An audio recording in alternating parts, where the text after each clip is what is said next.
پارہ نمبر 9 سورۃ الاعراف آیت نمبر 89۔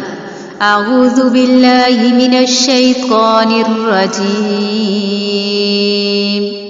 قد افترینا علی اللہ کذبا ان عدنا فی ملتکم بعد اذ نجانا اللہ منها وما يكون لنا أن نعود فيها إلا أن يشاء الله ربنا وسع ربنا كل شيء علما على الله توكلنا ربنا افتح بيننا وبين قومنا بالحق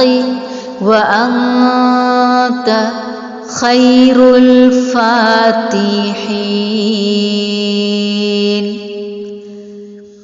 قد افترينا على الله كذبا إن عدنا في ملتكم بعد إذ نجانا الله منها وما يكون لنا أن نعود فيها إلا أن يشاء الله ربنا وسع ربنا كل شيء علما على الله توكلنا ربنا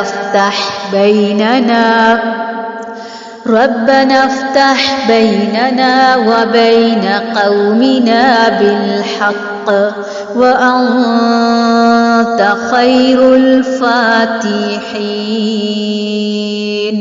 قد تحقیق افترینا گھڑ لیا ہم نے اللہ اللہ تعالی پر کذباً جھوٹ ان اگر عدنا پلٹے ہم فی ملتکم تمہاری ملت میں بعد اس کے اذ جب نجانا نجات دی ہمیں اللہ تعالی نے منہا اس سے وما اور نہیں یکون ہے یعنی جائز لنا ہمارے لیے ان کے نعود ہم پلٹیں فیہا اس میں الا مگر ان یہ کہ یشاء اللہ چاہے اللہ تعالی ربنا جو رب ہے ہمارا وسع گھیر رکھا ہے ربنا ہمارے رب نے کل ہر شیء چیز کو علم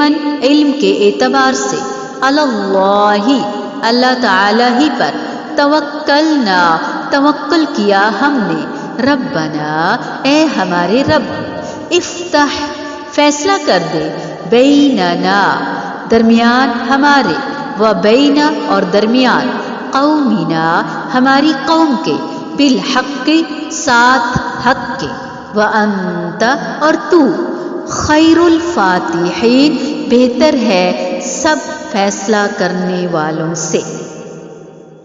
ہم تو اللہ تعالیٰ پر بڑی جھوٹی تہمت لگانے والے ہو جائیں گے اگر ہم تمہارے دین میں آ جائیں اس کے بعد کہ اللہ تعالیٰ نے ہم کو اس سے نجات دی اور ہم سے ممکن ہی نہیں کہ تمہارے مذہب میں پھر سے آ جائیں لیکن ہاں یہ کہ اللہ تعالیٰ ہی نے جو ہمارا مالک ہے مقدر کیا ہمارے رب کا علم ہر چیز کو محیط ہے ہم اللہ ہی پر بھروسہ رکھتے ہیں اے ہمارے پروردگار ہمارے اور ہماری قوم کے درمیان حق کے موافق فیصلہ کر دے اور تو سب سے اچھا فیصلہ کرنے والا ہے۔ یہ سوال مقدر کا جواب ہے اور حمزہ انکار کے لیے اور واو حالیہ ہے یعنی کیا تم ہمیں اپنے مذہب کی طرف لوٹاؤ گے یا ہمیں اپنی بستی سے نکال دو گے؟ حالانکہ ہم اس مذہب کی طرف لوٹنا اور اس بستی سے نکلنا پسند بھی نہ کرتے ہوں۔ مطلب یہ ہے کہ تمہارے لیے یہ بات مناسب نہیں کہ تم ہمیں ان میں سے کسی ایک بات کے اختیار کرنے پر مجبور کرو۔ یعنی اگر ہم دوبارہ اس دین آبائی دین کی طرف لوٹ آئے جس سے اللہ تعالیٰ نے ہمیں نجات دی، تو اس کا مطلب یہ ہوگا کہ ہم نے ایمان و توحید کی دعوت دے کر اللہ تعالیٰ پر جھوٹ باندھا تھا۔ مطلب یہ تھا کہ یہ ممکن ہی نہیں کہ ہماری طرف سے ایسا ہو۔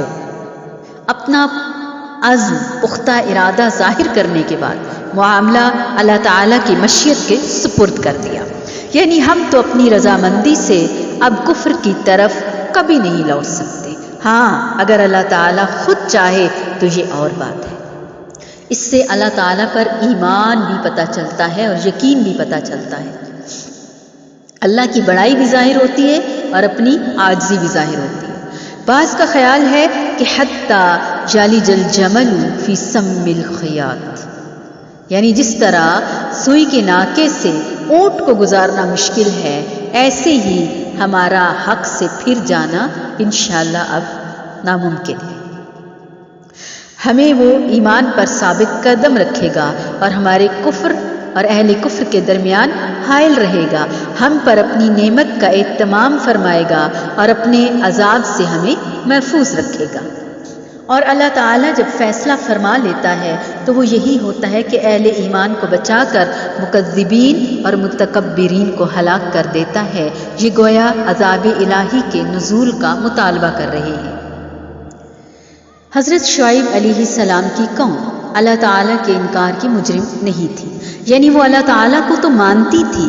ان کو قصور یہ تھا کہ انہوں نے دین میں اپنی مرضی سے خود ساختہ تبدیلیاں کر لی، حلال حرام، جائز ناجائز، اس کو اپنی مرضی کا معیار دے لیا تھا۔ اسی لیے انہوں نے جو دین بنا رکھا تھا وہ دراصل ان کی خواہشات کی تکمیل کرتا تھا۔ وہ اپنے آپ کو دیندار بھی کہتے، لیکن دین کے پردے میں وہ اپنی خواہشات کی تکمیل بھی کرتے۔ مثلا ناپ تول میں کمی، اس کو انہوں نے جسٹیفائی کر رکھا تھا، جیسے آج کے مسلمانوں نے کر رکھا ہے کہ فیئر ٹریڈ، اس کا تو کوئی تصور ہی نہیں، اور اگر ہم صحیح ناپیں اور تولیں گے تو ہمیں اس میں منافع نہیں ہو سکتا، اور پھر اس کو اپنی مجبوری بنا کر اور بتا کر بہت سے عذر اور بہانے گھڑ کر وہ اس کو اپنے لیے جائز قرار دے دیتے ہیں۔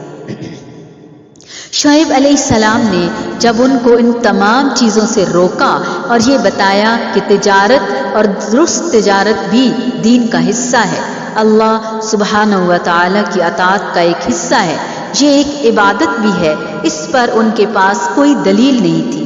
جب دلیل نہیں ملی تو انہوں نے شعیب علیہ السلام اور ان کے ساتھیوں کو، ان کے ساتھ رہنے والوں کو دھمکیاں دینا شروع کر دی اور کہا کہ ہم تمہیں اپنی بستی سے نکال دیں گے، یا پھر یہ کہ تم ہمارے ہی طریقے پر ہمارے ساتھ کمپرومائز کر لو، جس چیز کو ہم درست کہتے ہیں تم بھی اسی چیز کو درست مان لو۔ لیکن ایک پیغمبر حق کی دعوت دینے کے بعد بھلا کیسے ہو سکتا ہے کہ وہ خود اپنی ذات میں اس حق کا انکار کر دے؟ اس لیے انہوں نے کہا یہ تو ممکن ہی نہیں کہ ہم تمہاری دھمکیوں میں آ کر تمہارے طریقے پر چلنے والے بن جائیں اور اللہ تعالیٰ کی بات کو چھوڑ دیں۔ اس پر انہوں نے اللہ سبحانہ و تعالیٰ سے دعا کی، ربنا افتح بیننا وبین قومنا بالحق وانت خیر الفاتحین۔ اے ہمارے رب، ہمارے اور ہماری قوم کے درمیان ٹھیک ٹھیک فیصلہ کر دے اور تو بہترین فیصلہ کرنے والا ہے۔ یعنی انہوں نے معاملہ پھر اللہ تعالیٰ پر چھوڑ دیا۔ آج ہم قرآن کے طالب علم ہیں اور قدم قدم پر ہم روک دیے جاتے ہیں، پریشان حال ہو جاتے ہیں۔ اے اللہ، ہم بھی اپنا معاملہ تیرے سپرد کرتے ہیں، تو حق پر ہمارے قدم جما دے، ہمیں ناحق ڈولنے سے بچا لے۔ ربنا افرغ علینا صبرا وثبت اقدامنا وانصرنا علی القوم الکافرین۔ آمین۔ ربنا لا تزغ قلوبنا بعد إذ هديتنا وهب لنا من لدنك رحمة إنك أنت الوهاب. آمين. قد افترينا على الله كذبا إن عدنا في ملتكم بعد إذ نجانا الله منها وما يكون لنا أن نعود فيها